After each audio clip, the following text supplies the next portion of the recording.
It's a podcast with no name. Episode 8. And this episode is something different. Something I had to get off my chest for a little bit. You know? I just been struggling with like this thought or this feeling. Cause I've just been very observant lately, especially after going to college.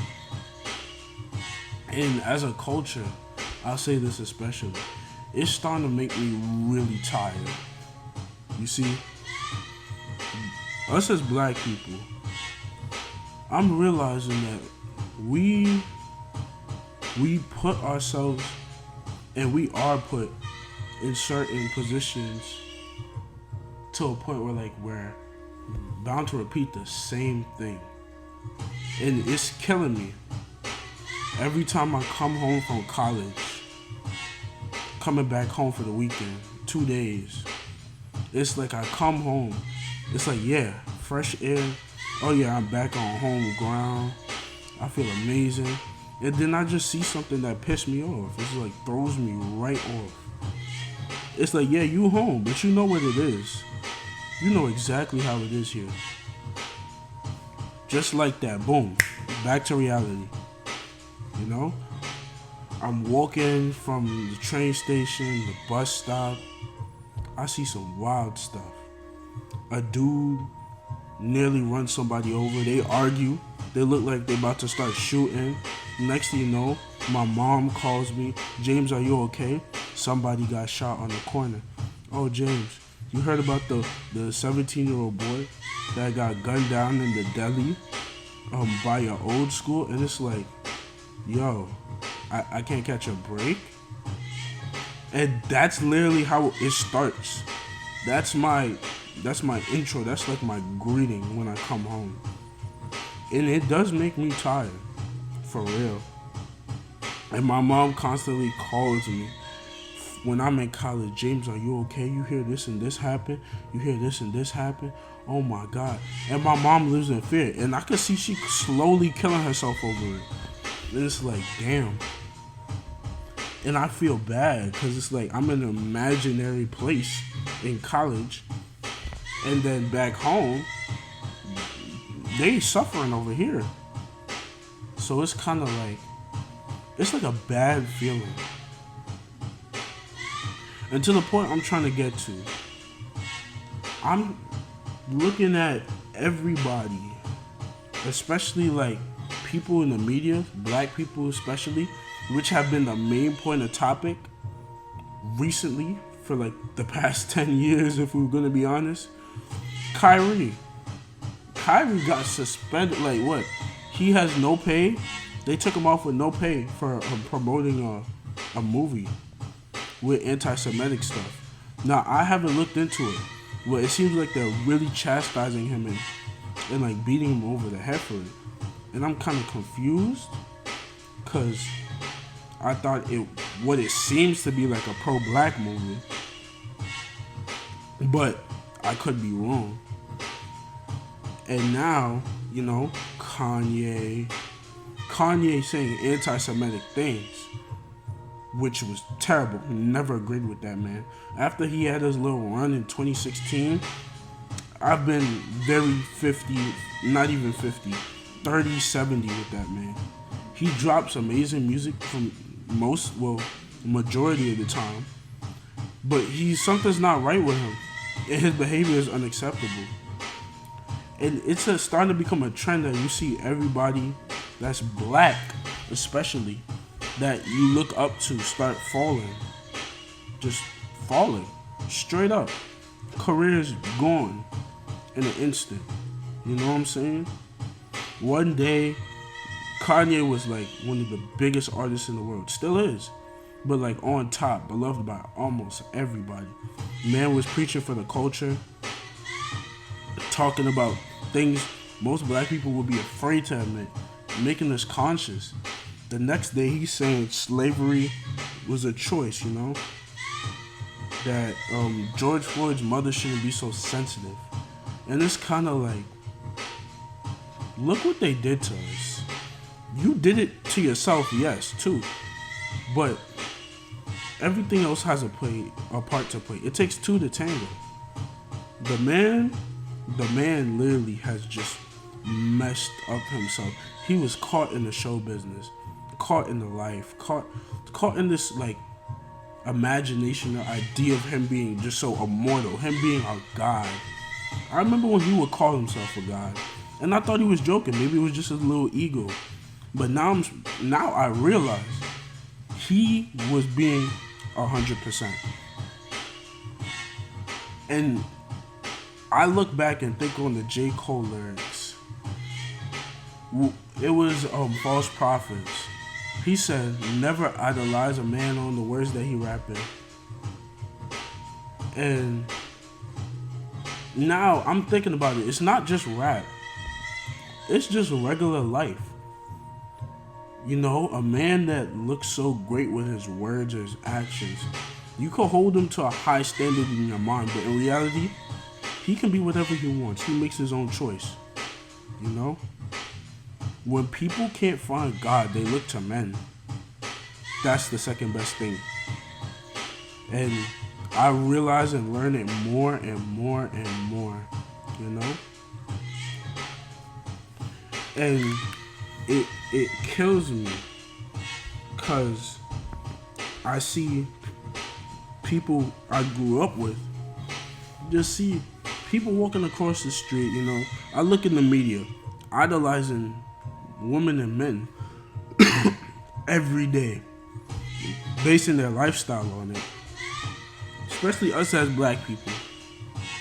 And at the same time, I can't blame them. Look what we got handed to us. You know what I'm saying? It's hard. It's really hard.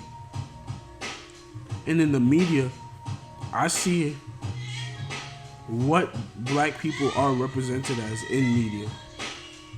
Associated with sports, maybe race relations, relationships, and nonetheless, music.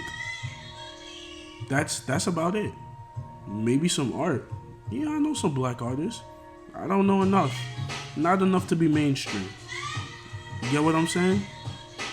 And the more I look into it and feel into it, I realize, you know, Kai Cenat, Gideon, big streamers, black, Bruce Nakamura, you know what I'm saying? They've made their own way and paved their own way when it came to like their media journey and like them becoming big stars. But as I look at their videos and look into their videos, it still has a stigma around it. You know what I'm saying? Kai Cenat, he still has the stigma, oh, he gotta be hood, he gotta be New Yorkish to get by in all his videos. You know what I'm saying? Maybe that's just how he is, but that's still the stigma nonetheless. And it's like he has to be like, oh, whoopty, and he has to do all these dances. And like, you know, he gotta act a certain way. Cause I promise you, if Kai stopped acting with that New York persona, a lot would change. I promise you. I bet $1 billion. Same for Gideon.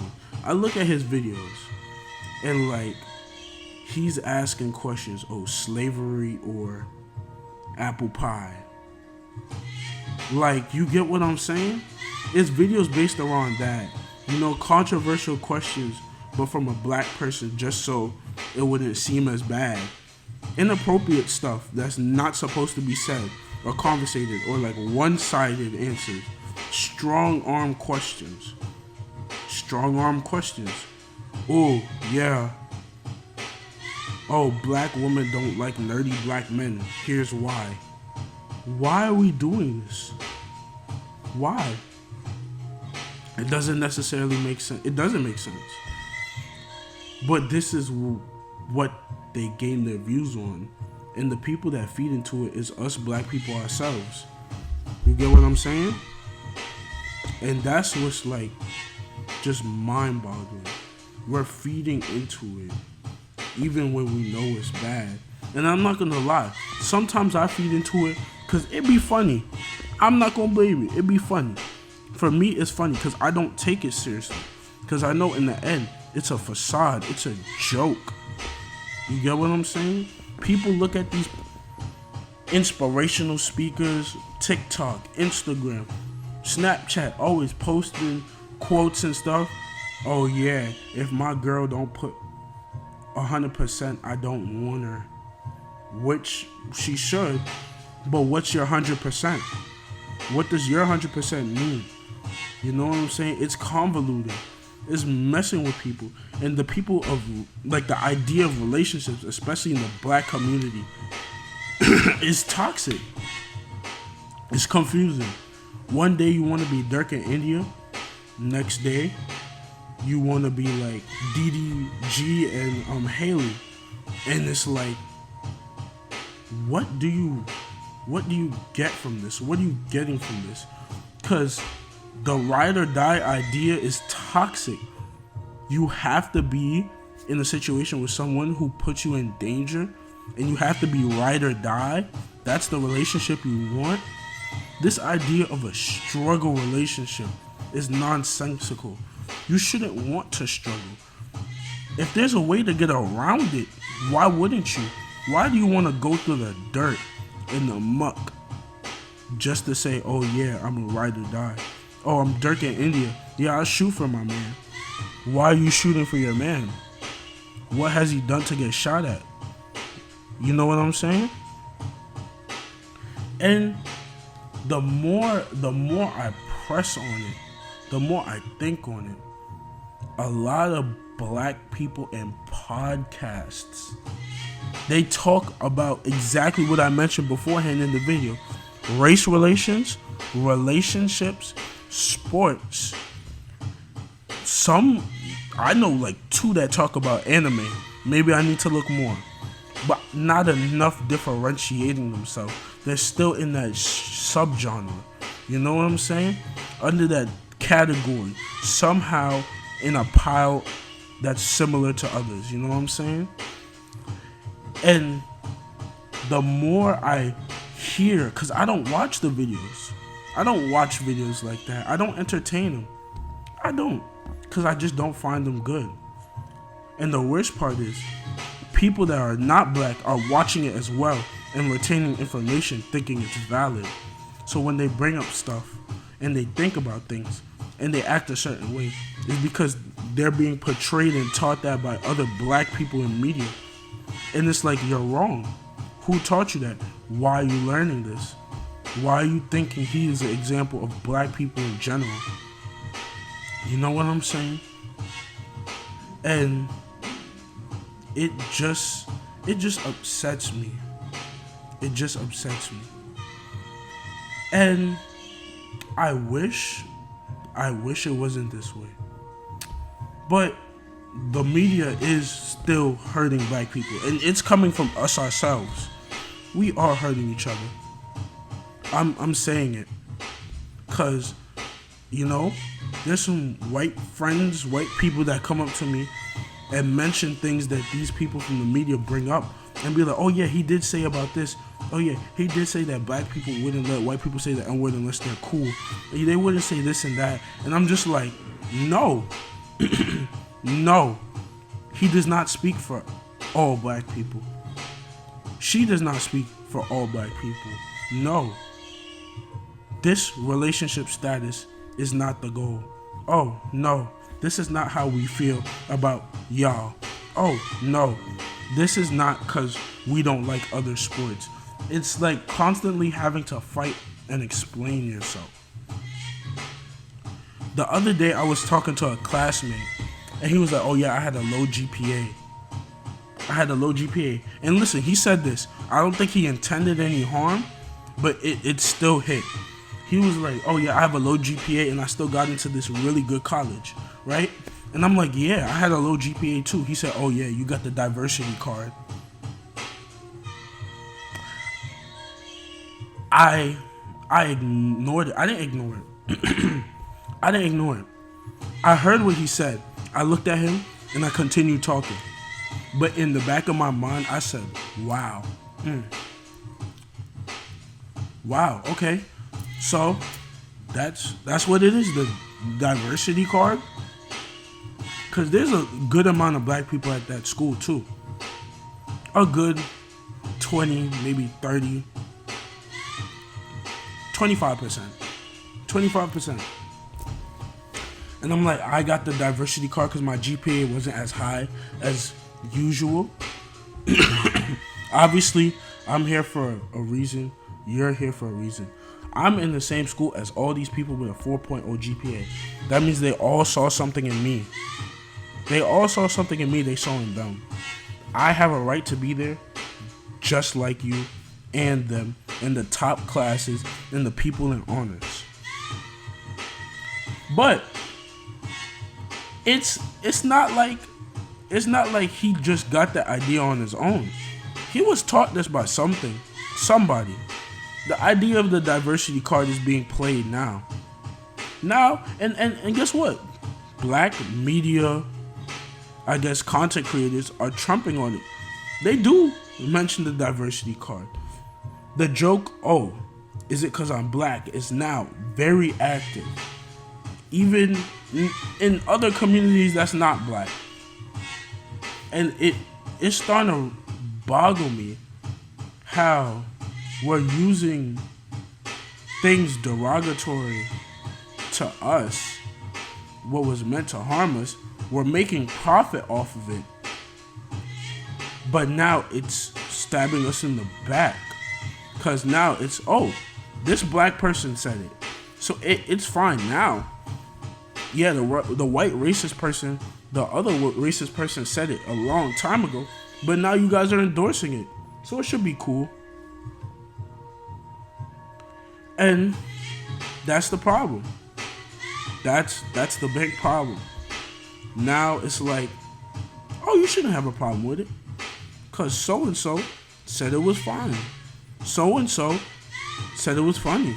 So-and-so's fan base is rocking with it. So-and-so made a song about it.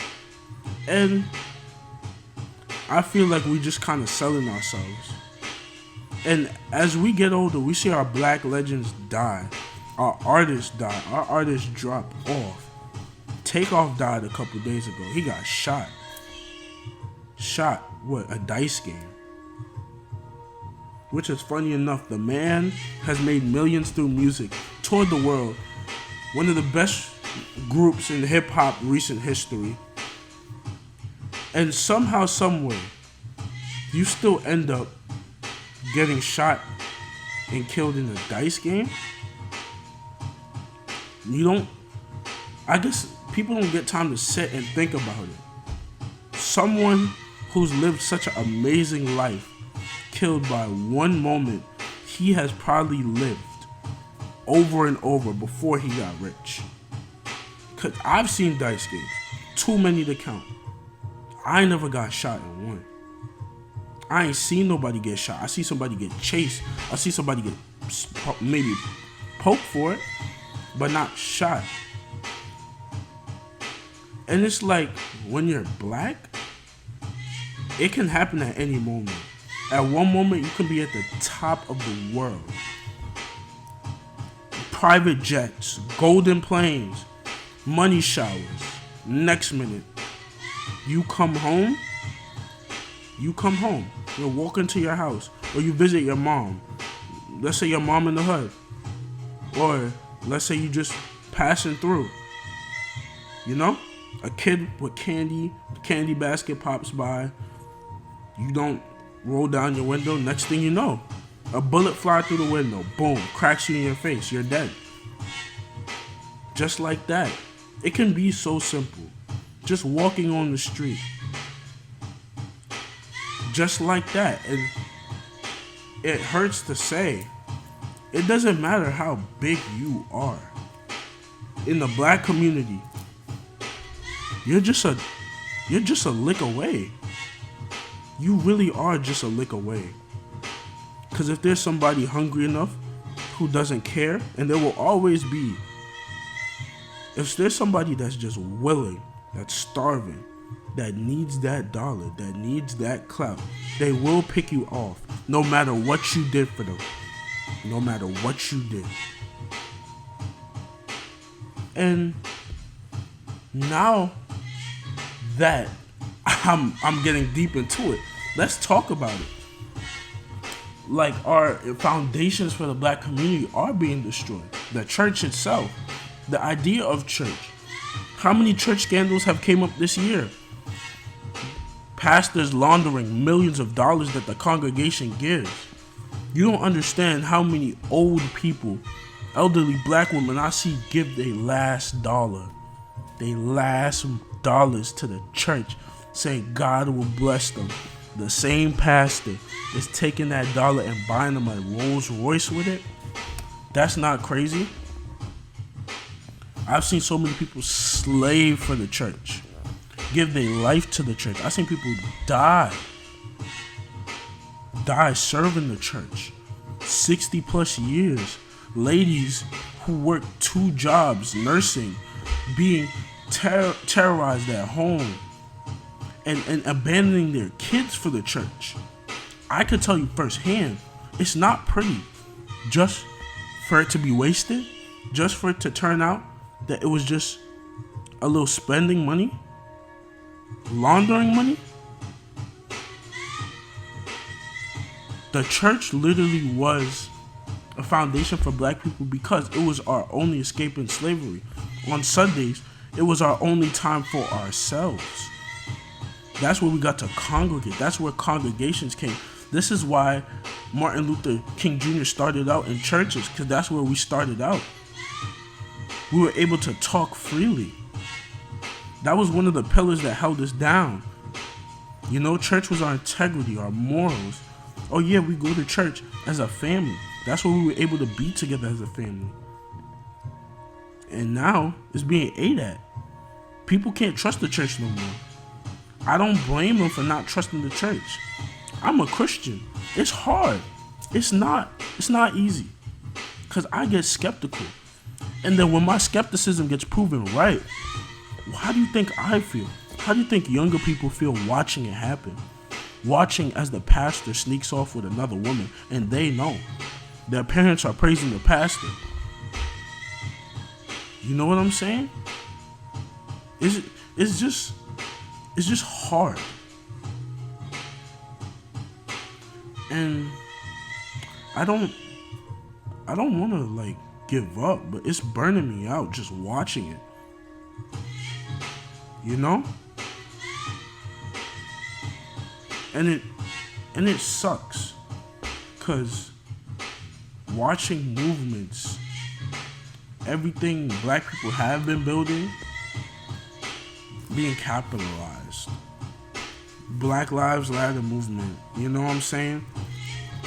There was news that the lady who supposedly founded the Black Lives Matter movement buying 2 mansions, $2.3 million and stuff.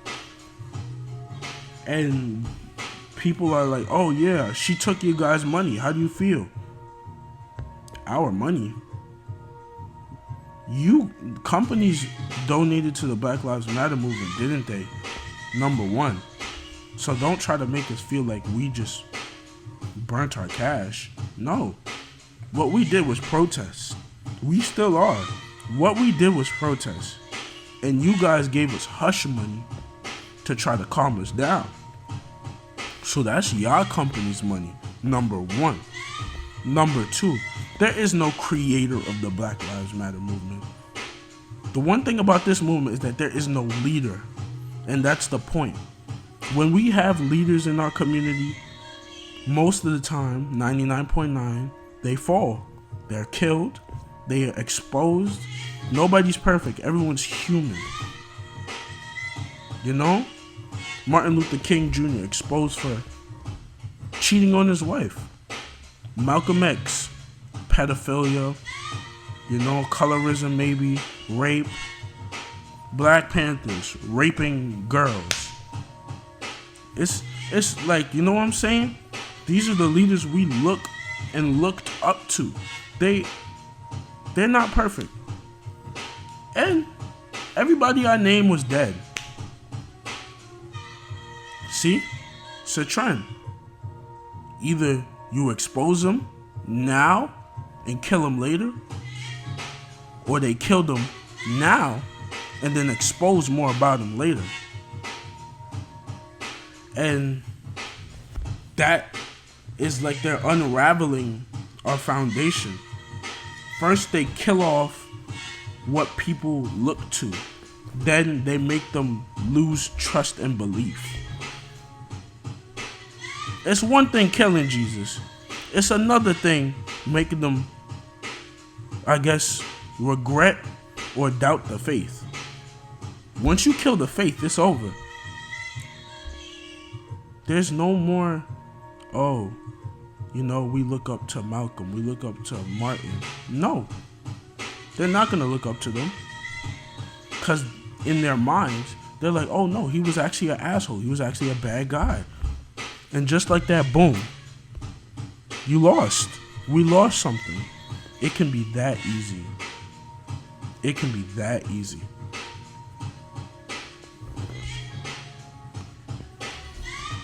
And as I sit in my house, it's 6:54. I'm thinking about like, what am I gonna do for the next day or so? You know what I'm saying? I have to watch my back on the street just cause something could go down. I was walking across the street a couple hours ago. A car cut in front of another car. They started barking at each other, screaming. It seemed like they was about to open the door. Everybody stopped to look because they might start shooting. That's all it takes. I wear glasses, not because I need them. It's because I don't want to look like a suspect. Does that sound right to you?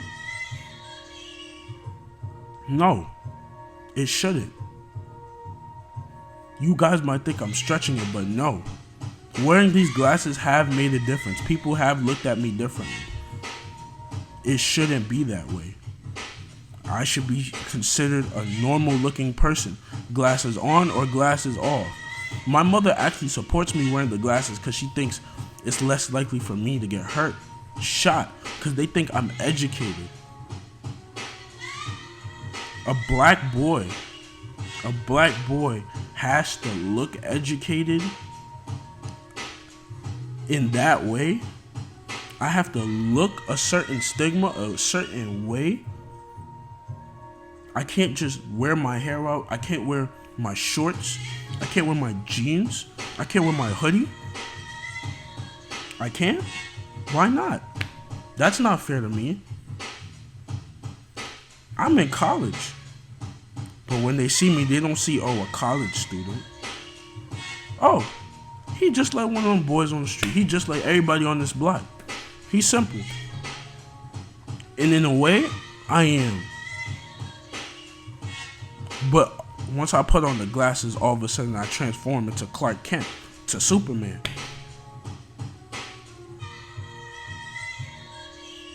And it upsets me. And as I wear these glasses, it messes with my vision. It changes the color. It's tinted. It's more yellow. Colors don't look the same. People don't look the same. A lot of things don't look the same with the glasses. As I am in college, I can't be myself. Honest to God. I have to put on an act, a face. I have to do a lot of things to differentiate myself. To not seem like my lower peers or people from the Bronx or people from anywhere else in the country. Black majority. And just like those glasses, you know what I'm saying? It's starting to mess with me. My vision's starting to get messed up. Eventually, you'll never know when you have the glasses on or off, when you wear them for a certain time. My identity, who I am, can be mixed up in that moment. Just like my vision. Who knows? Maybe I'll eventually be depending on the glasses. Now, the correlation what I'm gonna do with that is, as black people who succeed in media reach a certain level, they have to change how they are most of the time. They have to. Show business changes them. Success changes someone. But then you gotta understand how to hold ground and stay true to yourself. If you lose yourself, you're ended up with whatever you have now. And I feel like there's too many celebrities who've lost themselves, who've lost who they are, lost respect, lost vision, lost their minds. And their glasses are tinted too, and it's messing with their vision. So, I'm gonna continue wearing my glasses, but I'm gonna take them off often, just to make sure I see actual color, see the true color. And I feel like other people should do that too.